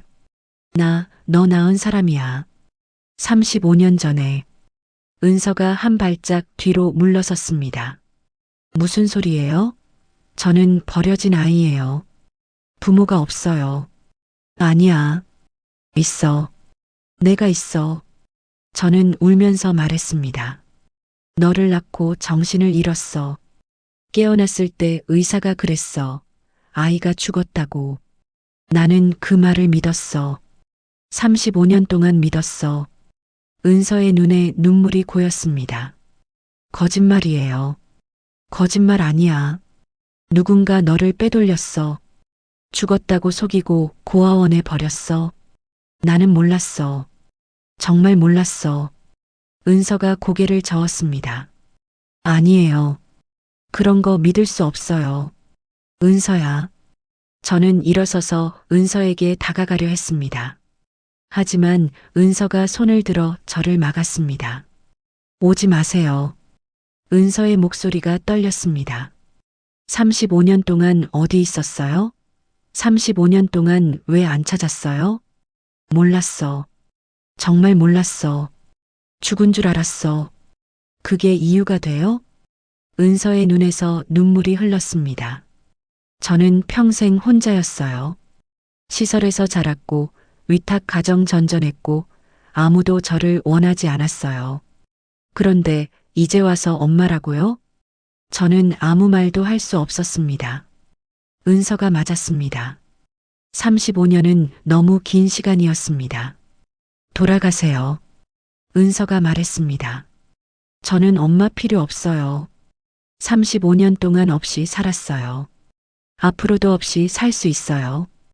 은서가 문을 열고 집 안으로 들어갔습니다. 문이 닫혔습니다. 저는 닫힌 문 앞에 서서 한참을 울었습니다. 저는 그 자리에서 1시간을 서 있었습니다. 창우가 올라와서 저를 부축해 데려갔습니다. 차에 타고 집으로 돌아오는 동안 저는 한마디도 하지 않았습니다. 눈물만 흘렀습니다. 집에 도착해서도 방에 들어가 이불을 뒤집어 쓰고 누웠습니다. 밥도 물도 넘어가지 않았습니다. 며칠이 그렇게 지났습니다. 창우가 문 밖에서 말했습니다. 정희야, 밥 좀 먹어. 응? 저는 대답하지 않았습니다. 정민이도 왔습니다. 어머니, 무슨 일이에요? 아버지한테 들었어요. 저는 아들 얼굴을 볼 수가 없었습니다. 이 아이는 사랑받으며 자랐습니다. 좋은 집에서 좋은 음식 먹고 좋은 교육 받으며 제 손으로 키웠습니다. 하지만 은서는요. 은서는 시설에서 자랐습니다. 누가 안아줬을까요?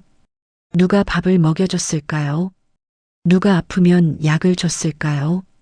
저는 천장을 바라보며 은서의 마지막 말을 떠올렸습니다. 저는 엄마 필요 없어요. 35년 동안 없이 살았어요. 그 말이 비수처럼 가슴에 박혔습니다. 당연한 말이었습니다. 35년 동안 혼자 살아온 사람에게 갑자기 나타난 엄마가 무슨 의미가 있겠습니까? 저는 눈을 감았습니다. 은서의 얼굴이 떠올랐습니다. 창백한 얼굴, 마른 몸, 힘들게 계단을 올라오던 모습. 강 전무가 말했습니다. 만성 신장 질환이라고. 정기적으로 투석을 받아야 한다고. 돈이 없어서 제대로 치료를 못 받고 있다고. 저는 벌떡 일어났습니다. 은서가 아픕니다. 제 딸이 아프다고요.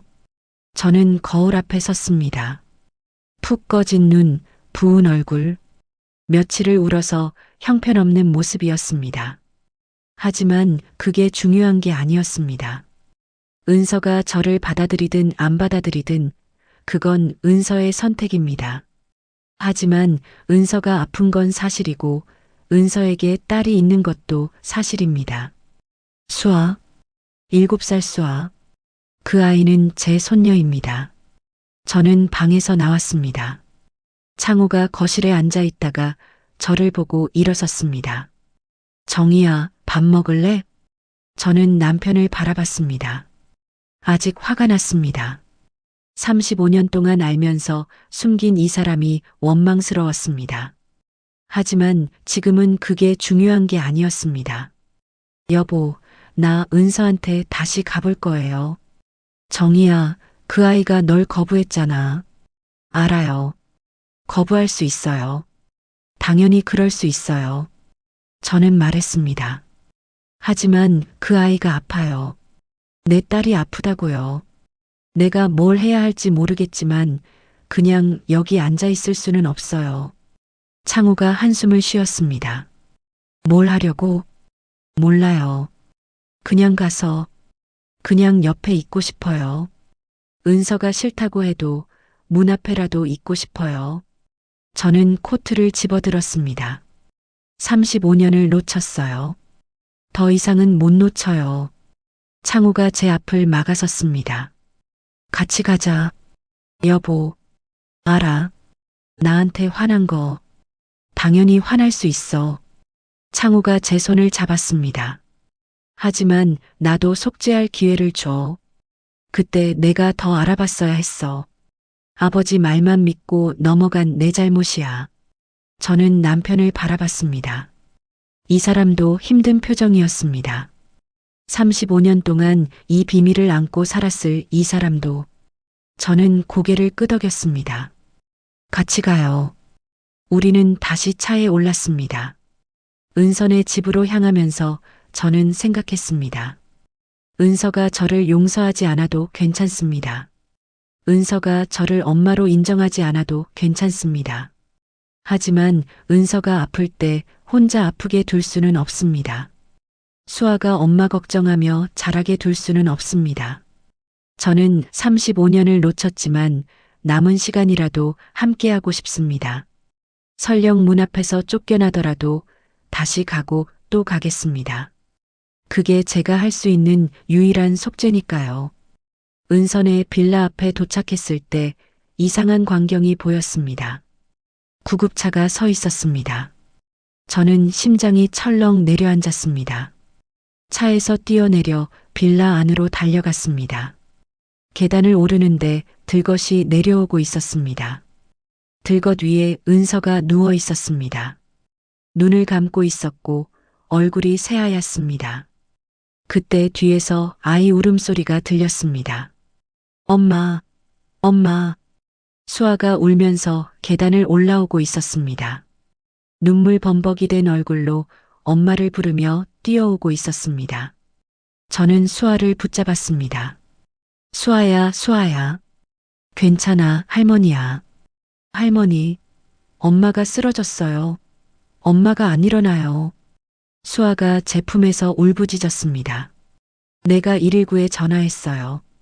학교에서 배웠거든요. 엄마가 쓰러지면 119에 전화하라고요. 저는 가슴이 찢어지는 것 같았습니다. 7살 아이가 쓰러진 엄마를 보고 119에 전화를 한 겁니다. 얼마나 무서웠을까요? 얼마나 떨렸을까요? 저는 수아를 꼭 안으며 말했습니다. 잘했어, 수아야. 수아가 엄마 살린 거야. 수아가 잘한 거야. 은서야. 저는 소리쳤습니다. 구급대원이 저를 막았습니다. 보호자세요? 네, 저 이 사람 엄마예요. 구급대원이 고개를 끄덕이며 말했습니다. 의식을 잃으셔서 신고가 들어왔어요. 신장 쪽 문제 같습니다. 같이 타실 수 있어요. 저는 들것을 따라 구급차에 올랐습니다. 은서 옆에 앉아 그 손을 잡았습니다.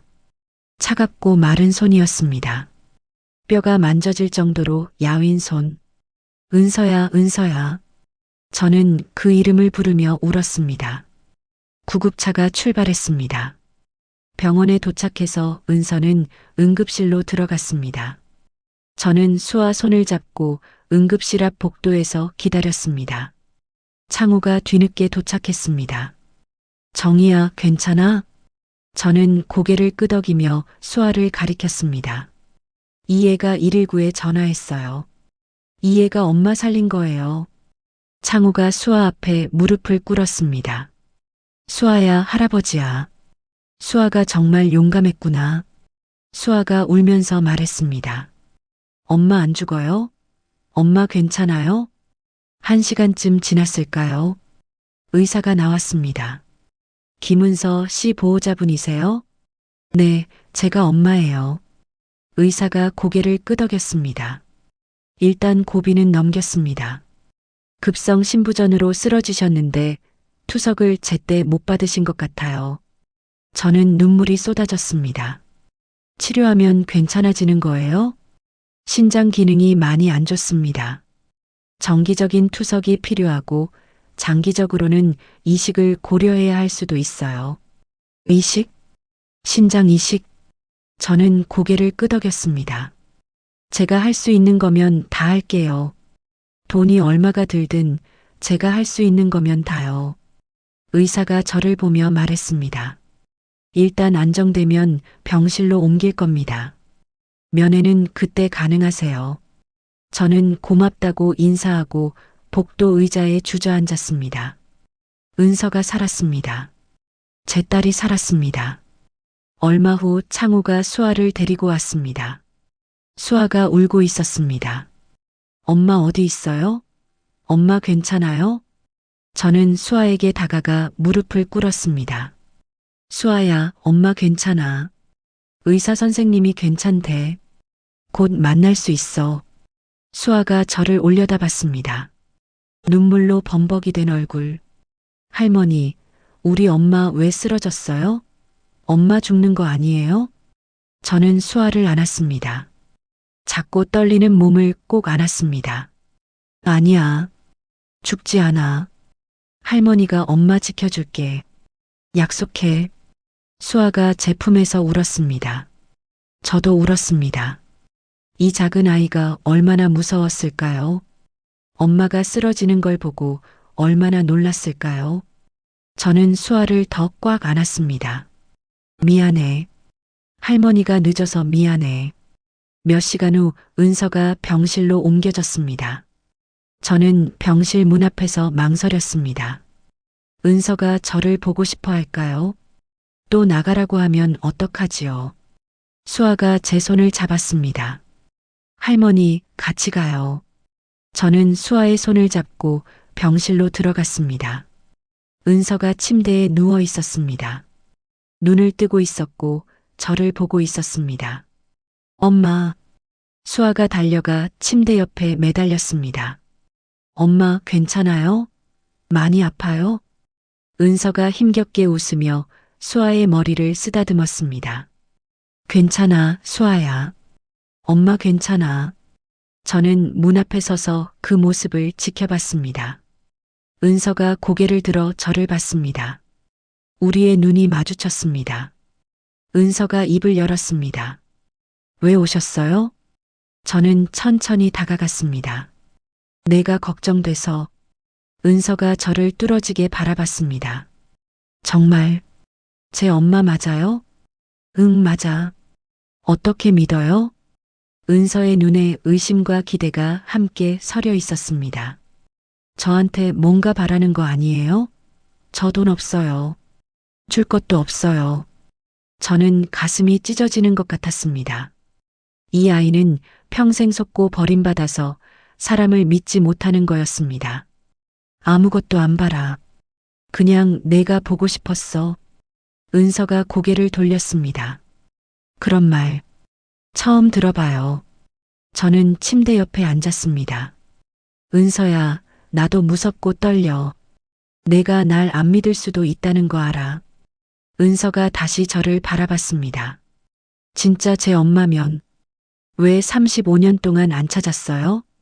죽은 줄 알았어. 내가 태어나자마자 죽었다고 들었어. 누가 그랬는데요?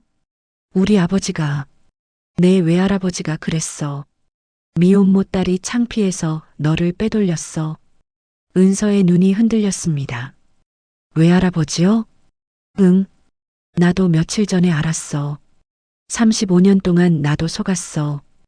은서가 한참 동안 아무 말도 하지 않았습니다. 저는 기다렸습니다.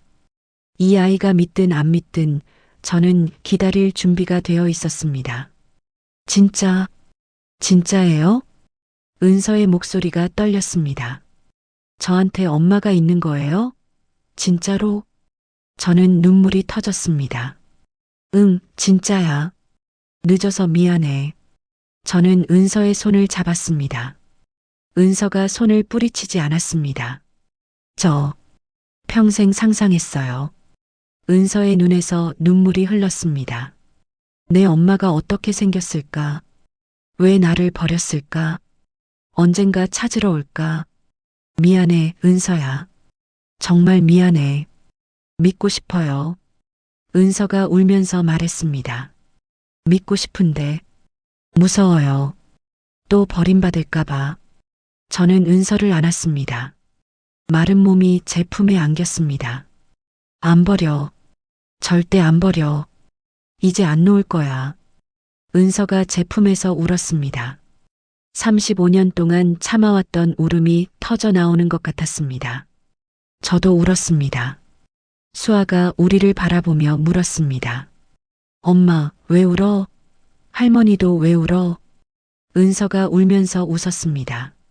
수아야, 이 할머니가 진짜 할머니일지도 몰라. 진짜요? 진짜 할머니예요? 수아의 눈이 반짝였습니다. 저는 수아에게 손을 내밀었습니다. 응, 할머니야. 수아 할머니. 수아가 달려와 우리를 껴안았습니다. 저는 은서와 수아를 함께 안았습니다. 처음으로 35년 만에 처음으로 제 딸을 안았습니다. 은서가 병원에 입원한 지 일주일이 지났습니다. 저는 매일 병원에 갔습니다. 아침에 가서 저녁에 돌아오고 다음 날 다시 갔습니다. 수아는 저희 집에서 지냈습니다. 처음에 은서가 완강하게 거부했습니다. 수아는 제가 키워요. 남의 손 빌리고 싶지 않아요. 남이 아니야. 내가 할머니잖아. 아직은 그렇게 부르기 어려워요. 그래, 천천히 해. 하지만 수아가 학교도 가야 하고 밥도 먹어야 하잖아. 내가 여기 있는 동안만이라도.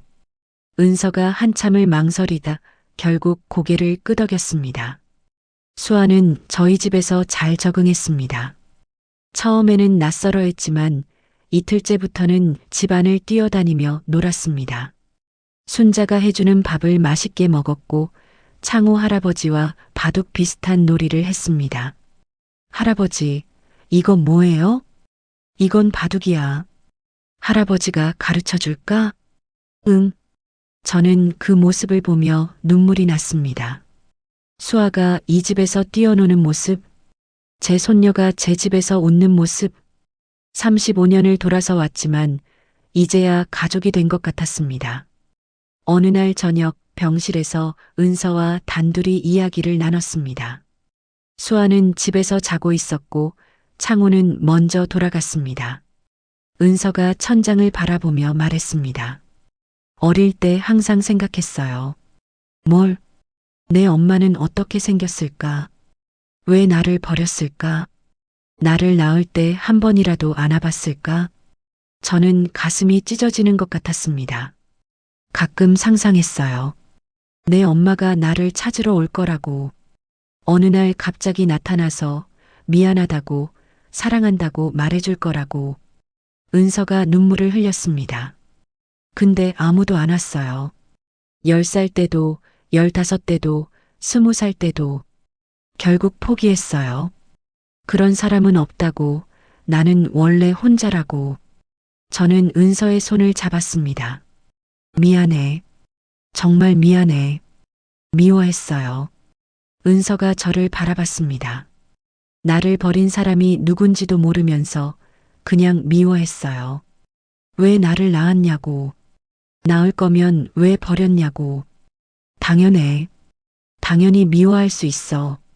근데 이상해요. 은서의 눈에서 눈물이 흘렀습니다.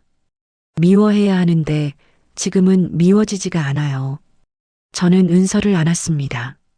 안 미워해도 돼. 미워해도 돼. 내 마음대로 해. 어떻게 해야 할지 모르겠어요. 은서가 제 품에서 울었습니다. 35년 동안 혼자였는데 갑자기 엄마가 생기니까 어떻게 해야 할지 모르겠어요. 저는 은서의 등을 쓰다듬었습니다. 천천히 하자. 급할 거 없어.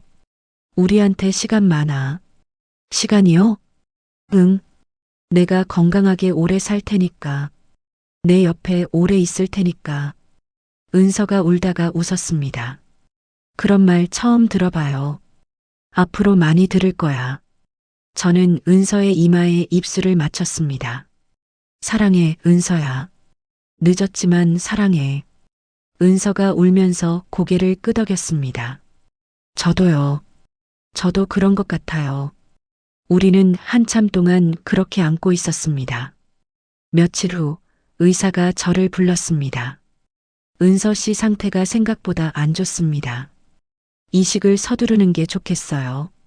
제 신장을 주면 안 될까요? 저는 망설임 없이 물었습니다.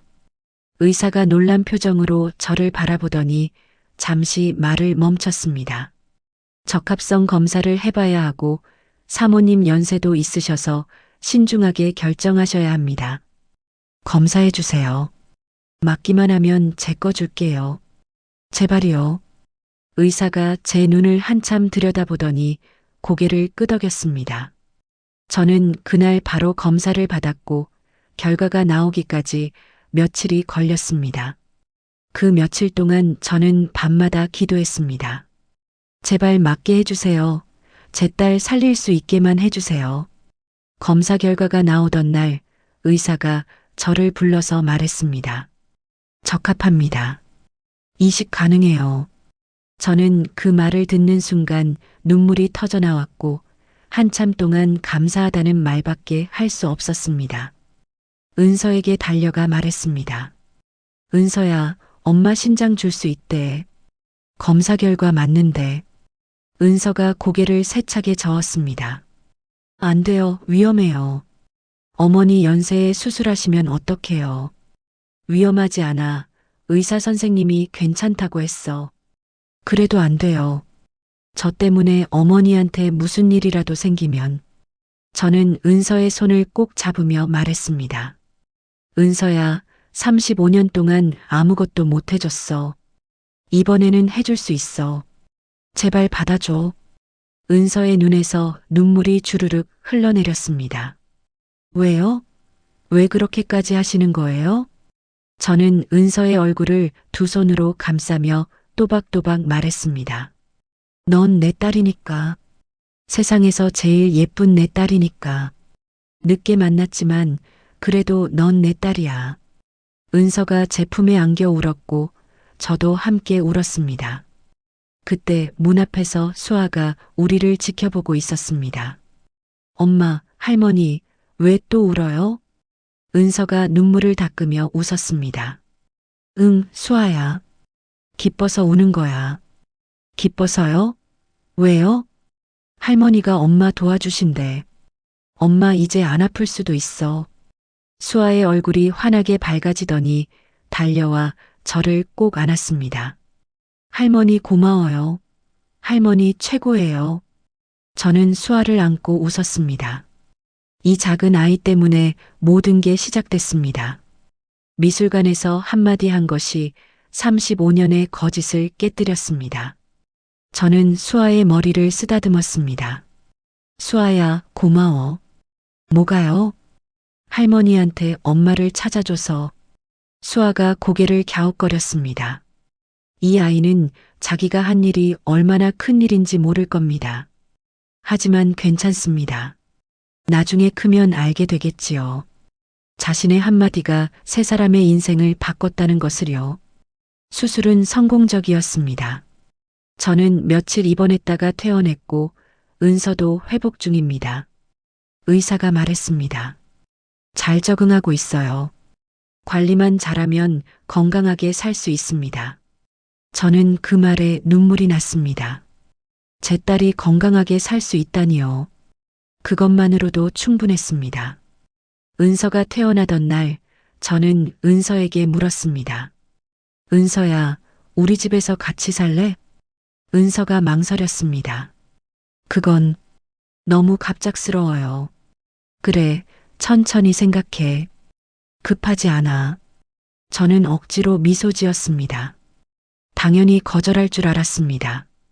35년을 혼자 살아온 사람이 갑자기 누군가와 산다는 건 쉬운 일이 아니니까요.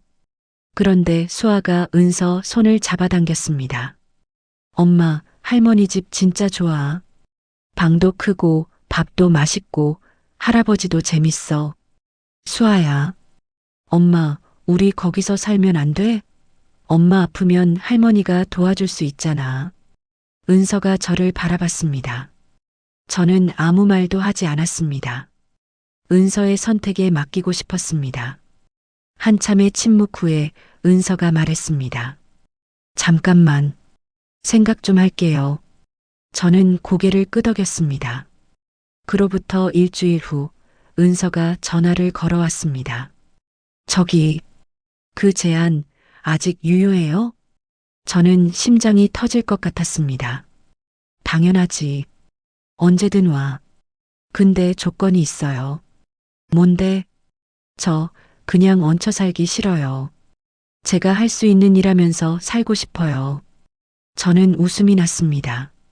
그래, 그러자. 내가 하고 싶은 대로 해. 그렇게 은서와 수아가 저희 집으로 왔습니다. 처음에는 어색했습니다. 35년을 떨어져 살았으니 당연했습니다. 은서는 말수가 적었고 눈을 잘 마주치지 않았습니다. 하지만 시간이 지나면서 조금씩 달라졌습니다. 아침에 같이 밥을 먹고 저녁에 같이 산책을 했습니다. 수아는 할아버지한테 바둑을 배웠고 할머니한테 동화책을 읽어달라고 졸랐습니다. 어느 날 저녁 저는 정원 벤치에 앉아 있었습니다.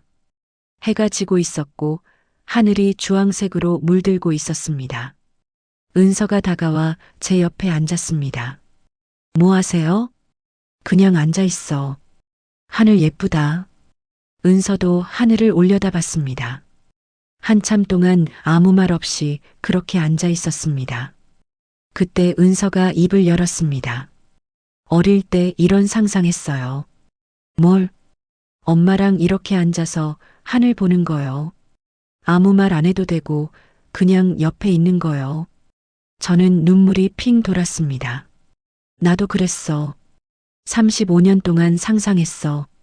내가 살아있으면 어땠을까? 같이 밥 먹고, 같이 걷고, 같이 하늘 보면 어땠을까? 은서가 제 손을 잡았습니다. 늦었지만 할 수 있게 됐네요. 응, 늦었지만. 저는 은서의 손을 꼭 잡았습니다. 그때 수아가 뛰어왔습니다. 할머니, 엄마. 수아가 우리 사이에 끼어들며 앉았습니다. 수아도 같이 앉을래. 저는 수아를 안으며 웃었습니다. 은서도 웃었습니다. 세 사람이 나란히 앉아 하늘을 바라봤습니다. 주황색 하늘이 점점 보라색으로 바뀌고 있었습니다. 할머니, 저 별 봐. 별이 나왔어. 수아가 손가락으로 하늘을 가리켰습니다. 작은 별 하나가 반짝이고 있었습니다. 저는 그 별을 바라봤습니다. 35년 전 저는 모든 것을 잃었다고 생각했습니다. 아이를 잃고 사랑을 잃고 희망을 잃었다고 생각했습니다. 하지만 아니었습니다. 잃어버린 게 아니라 숨겨져 있었던 겁니다. 그리고 이제 35년 만에 다시 찾았습니다. 제 딸 은서, 제 손녀 수아, 잃어버렸던 가족을 되찾았습니다. 수아가 제 손을 잡았습니다. 작고 따뜻한 손이었습니다. 은서가 제 다른 손을 잡았습니다.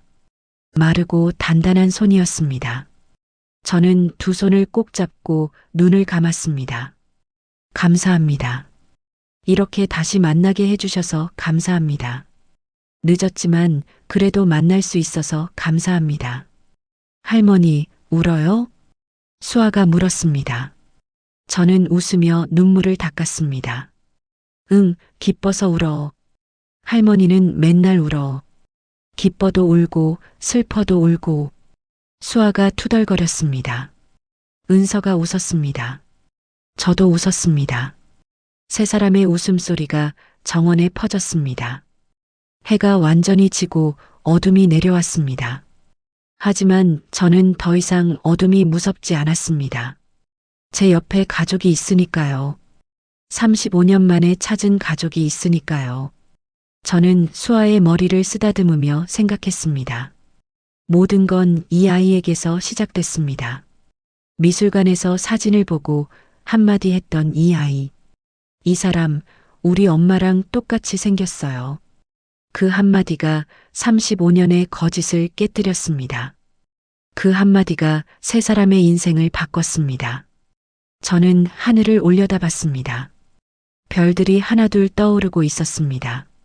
35년 동안 혼자 빛나던 별들이 이제는 서로를 비추며 빛나고 있었습니다. 우리처럼요.